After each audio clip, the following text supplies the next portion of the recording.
Hola, voy a narrar el cuento de Silvia Rocha de Mateo y su gato rojo.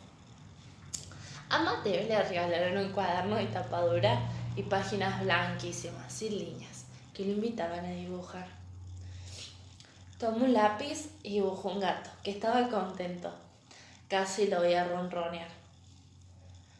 Se fue a dormir satisfecho, pensando en su gato rojo y feliz. Pero el día siguiente abrió su cuaderno y el gato había perdido su sonrisa. ¿Tendrá hambre? Entonces dibujó un plato de leche y cerró el cuaderno. Lo primero que hacía al levantarse era abrir el cuaderno para ver cómo seguía su gato. Esta vez se veía mejor, pero igual no era feliz.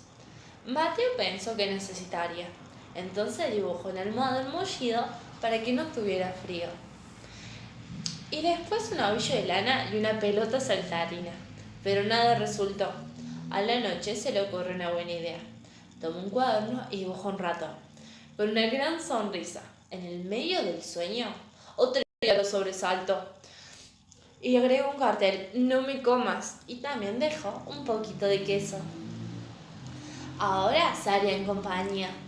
A veces encontraba al ratón sobre el gato y otras veces al gato lamiendo el ratón. Pero al cabo del tiempo, el ratón y el gato habían perdido su sonrisa. Mateo ya no dormía. A veces abría apenas el cuaderno y espiaba entre las hojas, pero estaba seguro de que algo andaba mal. Estuvo pensando por un largo tiempo hasta que comprendió. Abrió el cuaderno y dibujó una ventana con una luna y un cielo de estrellas. A la mañana siguiente, las hojas de su cuaderno volvieron a ser blancas y sin líneas, que lo volvían a invitar a dibujar. Y color colorado. No sé si tengo que decir eso, pero yo lo hago.